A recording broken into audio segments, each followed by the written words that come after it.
Good day and salam alaikum, everyone. It's a pleasure to be with you at Egypt's 2021 International Mining Show today. A big thank you to the TAB Group and our sponsors for hosting us, and for the invitation to speak to you all about a very exciting topic, the human side of this thing we call Mining 4.0. Today I'll be presenting not just the different technologies that come with this new industrial revolution that we are in the midst of, but specifically the risks and the opportunities that come with it from a social perspective. My name is Elizabeth Freele. I am a managing partner at Simpact, a think tank and consultancy focused on mining ESG and social performance in particular, and I'm delighted to chat to you today about this great passion of mine. So let's start with a recap of how we got here. The first industrial revolution was fueled by the steam engine, the second by electricity, mass production, the birth of the assembly line, the third by the advent of electronic automation, computers, and silicon-based microprocessors. We are now in the fourth industrial revolution, also called Industry 4.0. And it's characterized by cyber-physical systems, the intersection of physical, digital, and biological domains, as well as the Internet of Things. This industrial revolution is helping us reduce variability, increase transparency and efficiency, and achieve higher safety outcomes for workers. Now, a number of technologies are shaping Industry 4.0, but the key drivers are generally lumped into artificial intelligence, the industrial Internet of Things, big data analytics, and cloud computing. So what does this look like for mining? It's varying degrees of using digitally enabled hardware tools to perform or improve repetitive manual tasks at your physical operations.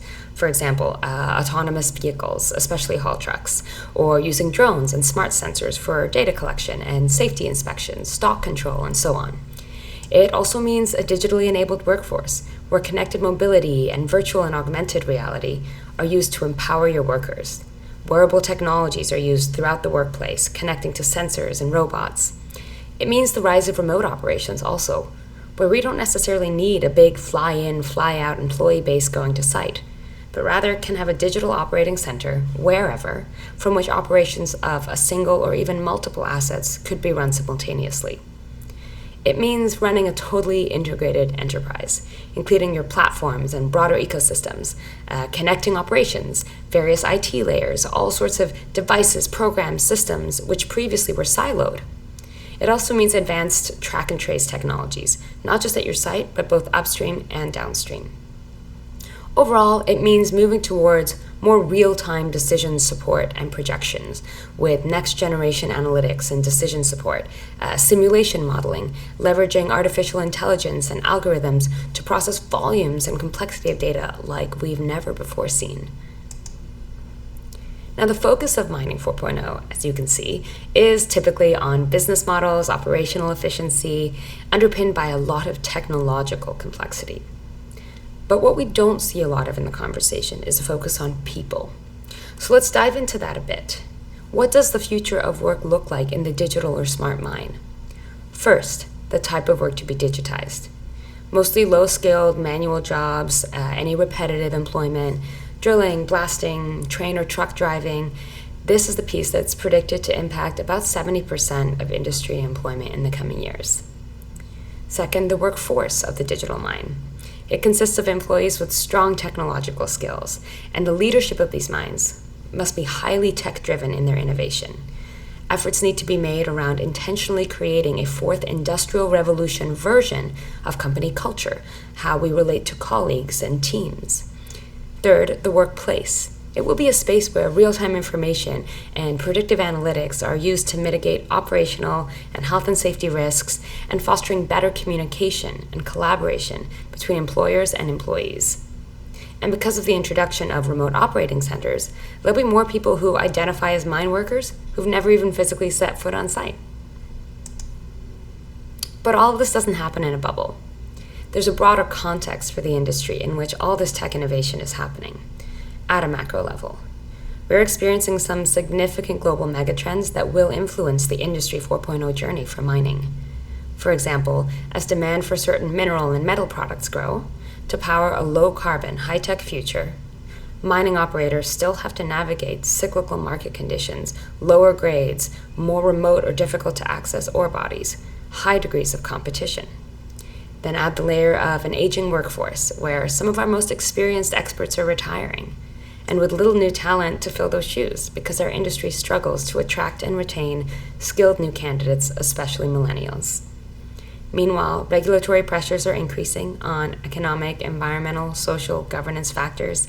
Geopolitical instability and social unrest are growing, and this includes growing expectations from society at large, especially our hyper-connected general public, for companies to become more transparent and more sustainable. Collectively, it means we urgently need to innovate, and Mining 4.0 is a critical opportunity. So now I'm going to dive into some of the very specific social trends that frame the 4.0 transition that present key risks to be aware of. I'm going to start with social license to operate because this is the big trend outside the fence, consistently ranked as the #1 risk in our industry for the past few years. Social license is built on trusting relationships, but society is experiencing an intense and very intense trust deficit at the moment, in our industry in particular too. Communities want to benefit from a mining project coming into their backyards. They want to trust that your mine is operating safely and responsibly, respecting regulations, community commitments. Unfortunately, it is hard to trust because our industry struggles with an ugly legacy on some of these things. On the opportunities side, however, Mining 4.0 means new opportunities to build trust through transparency of data, where community and government and other stakeholder groups will be able to access real-time operational and monitoring data. For example, on air or water quality, whatever production information they're most interested in. And technologies like virtual or augmented reality are already enabling stakeholders to immerse themselves deeply in operations to understand how things work.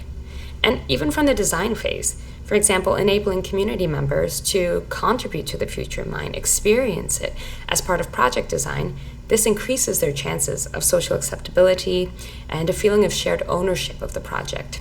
It even holds promise for the issue of free, prior, and informed consent from communities, which is becoming increasingly important.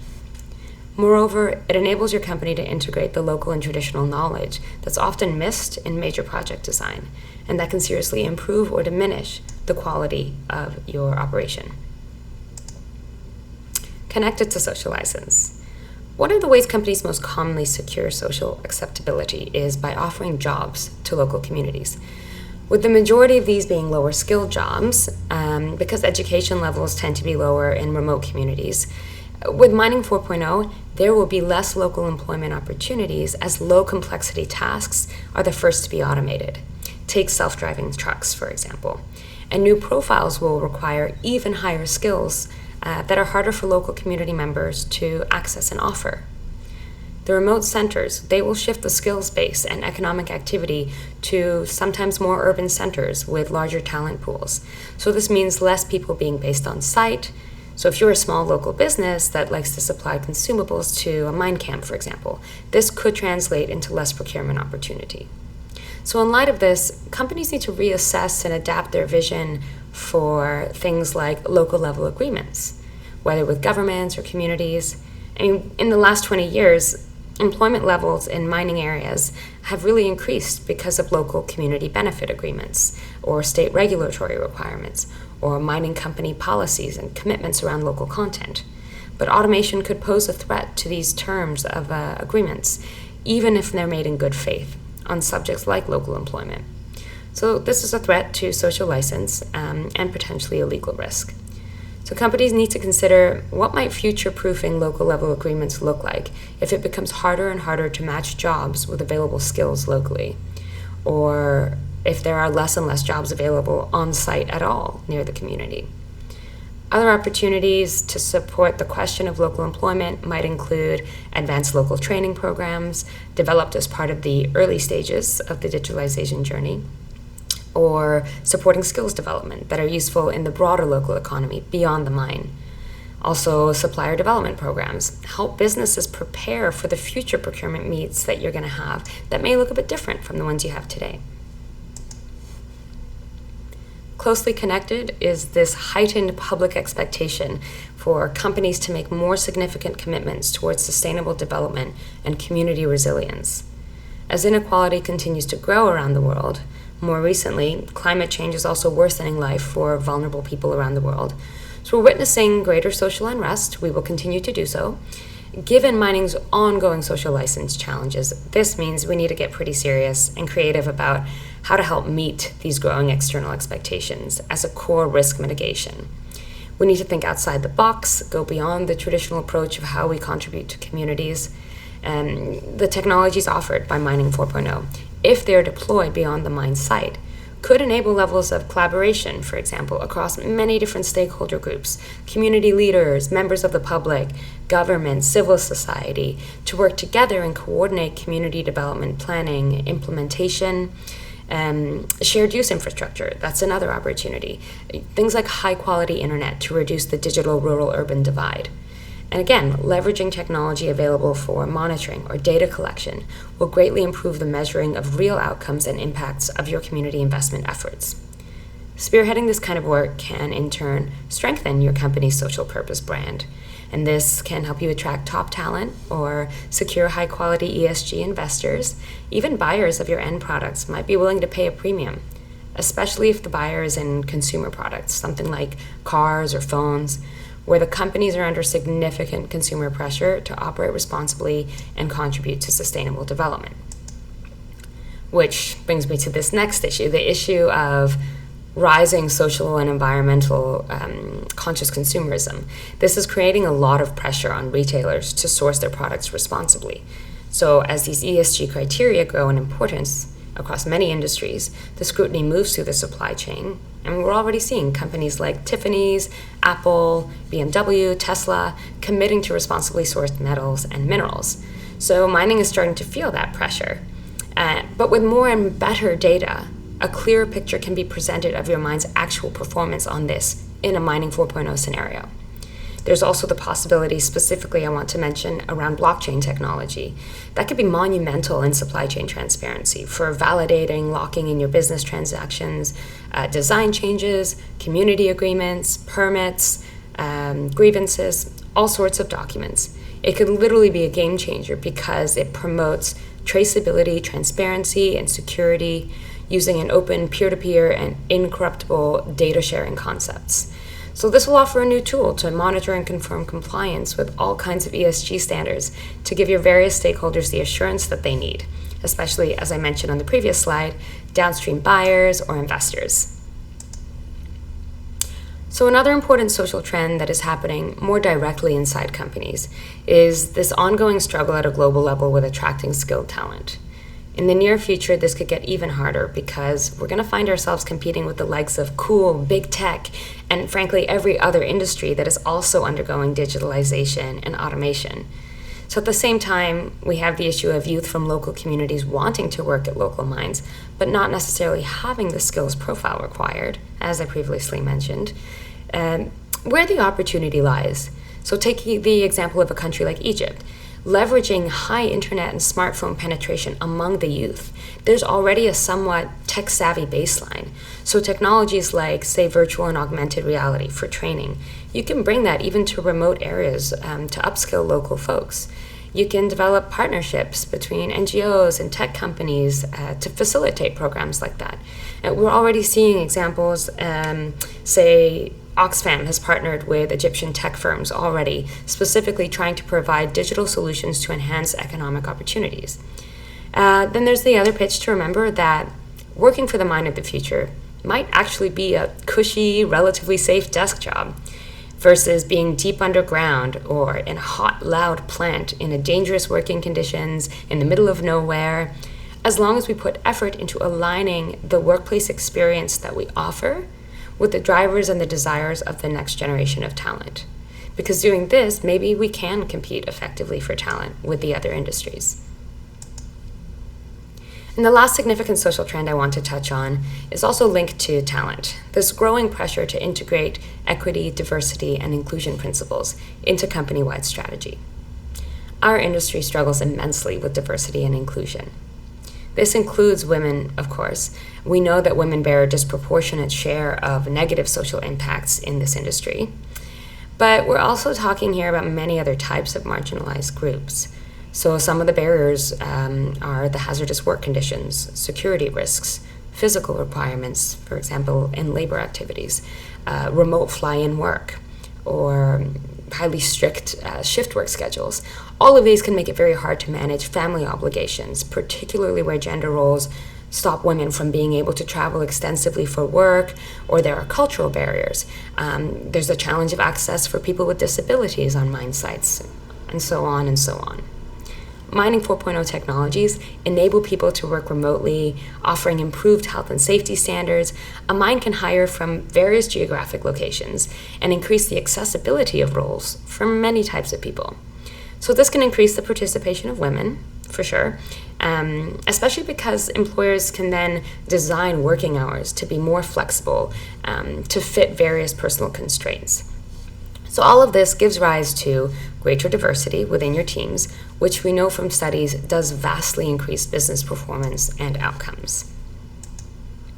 So to wrap up, in mining as in all industries, the human factor is not always included in internal tech development and innovation processes. This introduces high risks of failure in implementation and adoption, or even unintended socioeconomic consequences among both the workforce and external stakeholders. Industry 4.0 is an opportunity to rethink the human-machine interface, but also the relationship between your business and society at large. Integrating a sociological lens into your strategy in the Mining 4.0 journey will both reduce risk and create new opportunity to build and maintain mutually beneficial relationships between your business and its many stakeholders. Yes, change is hard, but we are living in a rapidly changing world, which makes it necessary and worth the effort. So a few general final tips to navigate the human side of Mining 4.0. First, communicate. So often, companies think that they have involved the right people early enough in any kind of change process, like digitalization, and they often turn out to be wrong. Basically, if people aren't complaining that you are over-communicating, then you probably are not communicating enough. Second, have a clear strategy and vision. Why is it that you want to digitalize? What is at stake if you don't? What pace and timing makes sense for your specific context? Make sure your plan is tailored. Third, the importance of allies and champions. Support your key employees and keep your biggest external champions close also. If they are immersed, then these are the people that will support others through the transition from old ways to new ones, inside and outside the fence. Next, leverage your natural attrition and voluntary turnover. You can avoid job losses because downsizing as a goal does not encourage people to want to participate fully. The goal should be individual workers feeling more safe, productive, and fulfilled in the roles wherever possible. Next, analyze these so-called non-technical risks, like social risks, in advance. Think about how a digitalization process can come with opportunities that go beyond just operational efficiency to help the broader social and ecological systems outside the fence simultaneously. And include input from those who are most affected by the changes in the way mining is done by your business. Above all, don't lose sight of what we always say is our most important asset: people. A big shukran again for your time and the opportunity to speak today. If you'd like to get in touch regarding anything in the presentation, please do feel free to reach out through the website, email, social media links, or the QR codes on the screen.